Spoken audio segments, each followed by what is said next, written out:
Well, in actual fact, there are hundreds of biological warfare labs scattered around the world outside the United States, but run by the Pentagon, which are experimenting with biological weaponry.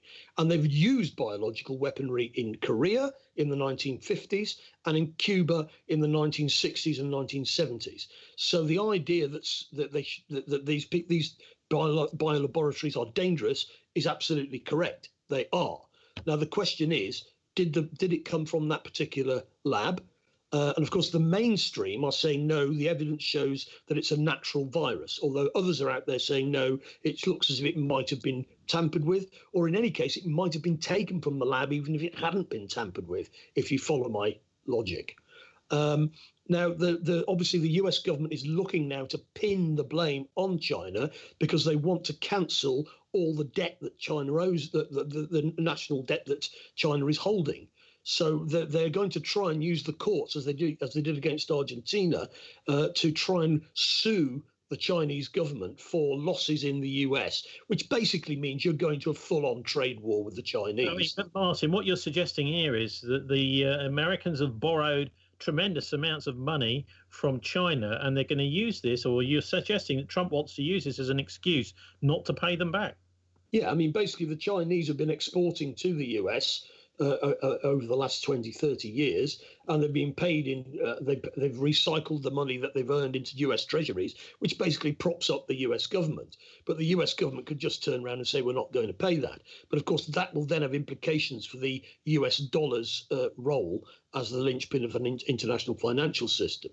So all of this kind of tsunami of financial and military news is being obscured really by all the discussion about the virus and its mutation and so on. But anyway, there's a Cambridge University study that shows that the virus probably didn't come from Wuhan, but possibly from southern China. So there's another trail leading in that direction. But of course, if it's been much more widely spread for a much longer period, then it may well be that the Wuhan virus, the Americans call the Wuhan virus, of course, the Chinese have already pointed out that the US military were in Wuhan just before all of this broke, because of the military games that took place. And several of the people who participated in the military games were, in fact, hospitalized in Wuhan for fever.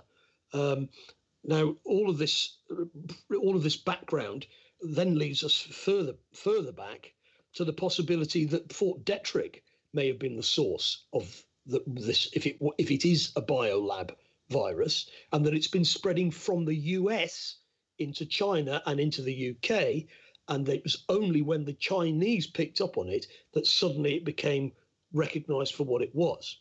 Now, that could be either accidental or deliberate by the deep state in the US, but you've got to remember the track record of the deep state in the US is that the stock market was collapsing anyway in September. It was going down the drain. And what the coronavirus crisis has allowed the deep state in the US to do is to bail out the banking system and the big corporations in the US with billions of dollars of made up money, which ultimately would be landed on the backs of the taxpayer. And of course, everybody's accepting this as the good thing to do, like Rishi Sunak here, just writing blank checks to everybody. Everybody's going, hooray, isn't this marvellous? If there hadn't been a coronavirus, we would all be going, what the hell's going on? He hasn't written one to me, Martin, I can tell you. Well, no, this is the point, isn't it? So everybody is allowing all of this, what is essentially a heist on the financial system, to go ahead, because it's being presented to everybody as an emergency measure to deal with the coronavirus crisis. Well, that gives you a motivation for the US deep state to attack China in this way. Because, of course, it also ruins China's Belt and Road Initiative. They can't build any of the infrastructure that they wanted to do. They can't take the lead in the developing world, which they hope to do. They're going to have a real problem keeping their own people employed. And of course, there's no proper unemployment benefits in China. If you get mass unemployment in China, which you're probably going to get, you could get unrest, which could lead to the overthrow of the government. You can see how the mindset in the US might lead in that direction. But in any case, whether they did it or not, the US deep state, Pompeo and all the others, are determined to use this as a means to attack China, Iran, Venezuela, and the North Korea. I don't think there's any doubt about that. And therefore, what we're looking at here is a scenario for World War III, with the coronavirus as basically just the first opening shot. Okay, what about the World Economic Forum this week? We talked about this a couple of weeks ago. Mark Carney had been calling for some kind of cryptocurrency last year. I think it was around about September. There's a really good Guardian article about that. But now World Economic Forum 2 is saying that what we need to replace the old IMF, the special drawing rights and the old financial architecture is some kind of Bitcoin-like blockchain system. Well, I mean, the Venezuelans are trying to develop their own cryptocurrencies because they're trying to get out of the existing financial structure, which gives extraordinary power to the US dollar. Now, we could envisage a change in the financial architecture, but I cannot see that the US are going to give up the dollar as the linchpin, especially at the moment, because the dollar is strong and all the countries in the developing world, all of them, without exception, are now in terrible situation, and they're going to the IMF begging for loans to roll their debts over to the private sector. And both the Iranians and the Venezuelans have even applied for IMF funding. And you'd have thought that they would only do that if they were desperate. But of course, they've been told they can't have it. And there's a very good article on the Seika blog which points out that the massive money printing by the Federal Reserve, they're basically bailing out the whole world's economy. They've become the central bank for the world. It's not in their articles of association. They're supposed to be the US central bank, but they've basically become the world's central bank. And they've bailed out the people they want to bail out. They've subcontracted to BlackRock, which is a private hedge fund, to decide who gets bailed out. And of course, BlackRock themselves get bailed out. And basically, they can crush anybody they don't like. So, for example, Airbus will not get bailed out because the Yanks don't like it. Zimbabwe will not be bailed out. Hang on, because, and maybe Boeing will. Well, exactly. And nobody will know because the decisions about who gets bailed out and who doesn't get bailed out are, get this, commercially confidential. So we don't know who gets bailed out. The same thing happened with the TARP bailout in 2008. And so, in other words, what's really going on behind all of this, it's a kind of a Wizard of Oz kind of scenario where we're all running around wondering what the virus is doing, where it came from and all the rest of it. Meanwhile, under cover of that, a massive power play is being carried through. And all of the developing world are caught in the trap because lots of money of the money that was being printed through quantitative easing all went into places like Brazil to bid up local asset values there. But as soon as the crisis comes, all that money goes zooming out. It's hot money, so it comes in and it goes out, and then of course you're left completely dependent on the IMF again, which is run by the Americans. They have they decide that the Venezuelans and the Iranians can't have any money because the IMF is basically their debt collector. It's the repo man, and I think the idea that some kind of international currency will develop beyond the dollar is missing the political points here. Keynes in the 1940s talked about having an international currency called Bancor, which wouldn't be controlled by any individual government. It would be a neutral currency to allow the international system to function. But the Americans shot that down straight away because they realized that if there was an international currency which they didn't control, then they wouldn't control it. So that's why we've got the infrastructure we've got now, which is based on the dollar, because they do control that. There are attempts to try and build a different financial architecture. The Chinese and the Russians, for example, have been buying gold. They've been trying to make their currencies hard currencies. They're trying to do deals with each other which don't involve using the dollar. But we're still a long way away from the dollar losing its reserve currency status. And of course, this allows the US to manipulate everybody, which is exactly what Trump is pretty clear about what he wants to do. He wants to bankrupt everybody else so that the elite in the US can profit. Now, WikiLeaks has done a big dump this week of more and more data. One does wonder whether there's a sense amongst Assange and his colleagues that as it moves closer and closer to the extradition of Assange to the United States, that more and more the best way to deal with that is to make sure that there is no information left to leak when that happens. But I mean, we talked earlier on a little bit about Iceland, didn't we? And I know Iceland has made itself a very important place where internet sites cannot be taken down from. So, in other words, a centre of free speech. Excuse me.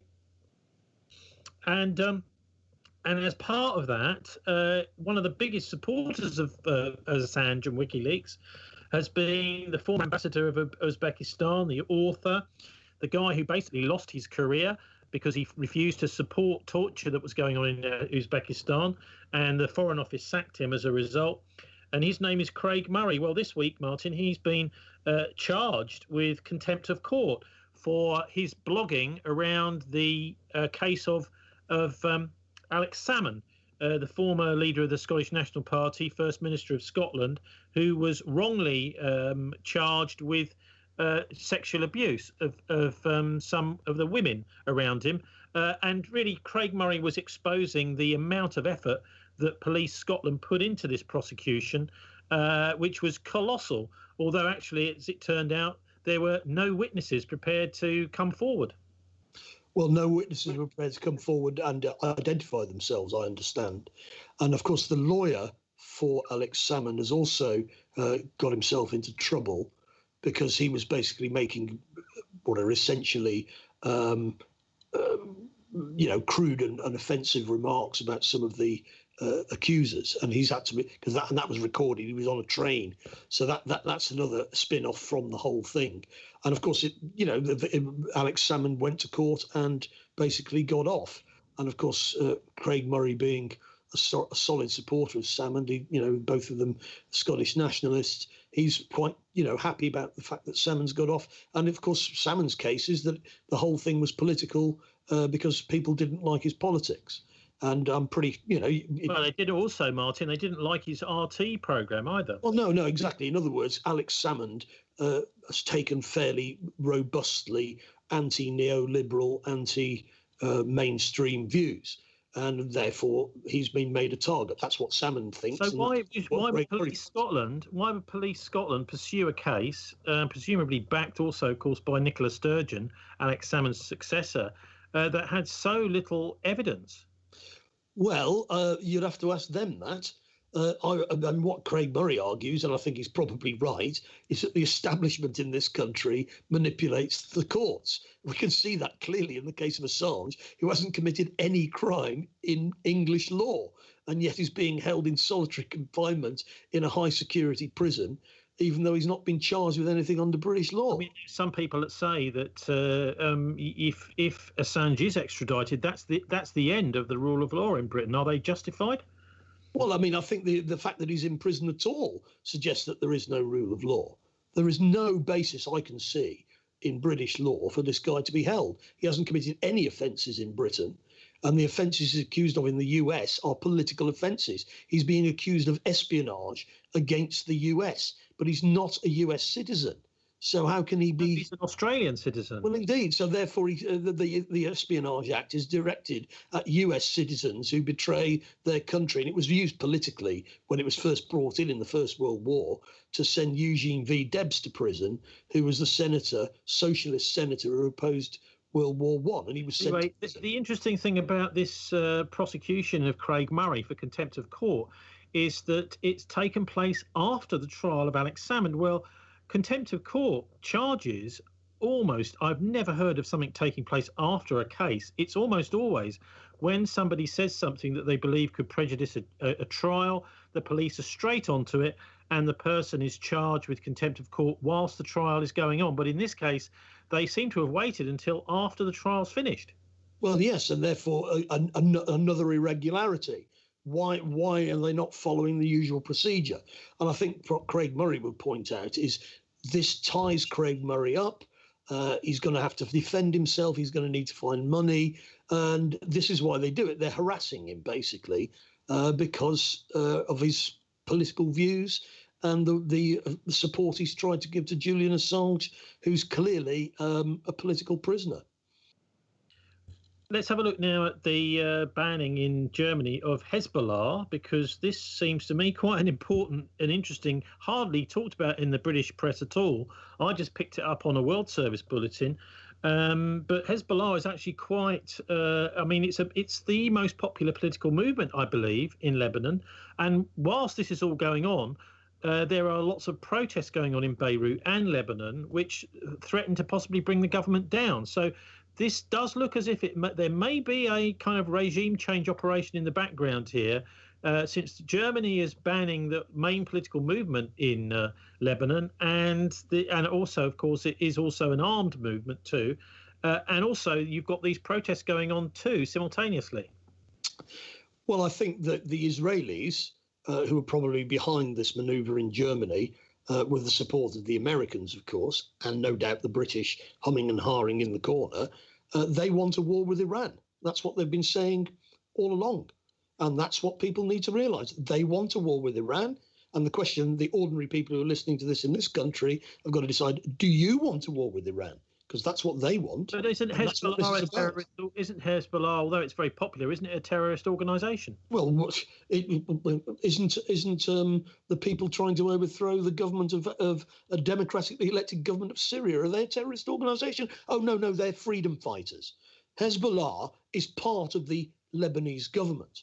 It represents a substantial section of opinion, the Shia, who are the poorer section of the community and tend to live in the south of the country, which abuts Israel.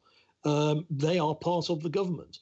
And the attempts to criminalise them like this are definitely a straw in the wind that we're going to possibly have an Israeli invasion of Lebanon and a strike on Iran, which will lead to a major escalation. I mean, a very interesting article by Scott Ritter on RT. He's pointing out that for Trump, if he can get some kind of war with Iran going, the oil price will shoot up and the US shale oil industry will be protected, 10 million jobs protected in the US, and it helps him get re-elected. So in actual fact, there's quite a lot of pressure on Trump, which is why he tweeted the other day that they were going to shoot down Iranian speedboats, because and that actually had an effect on the oil market. That tweet pushed the oil price of oil up a bit, which of course is a key goal for Trump. And one way to do that would be to go along with the Israeli idea of let's have a war with Iran. But whether Boris Johnson thinks that's a good idea, we'll have to find out. He'll just be told anyway, because that's what sovereignty means in not 2020 Britain. We get told what's going to happen after everybody else has decided.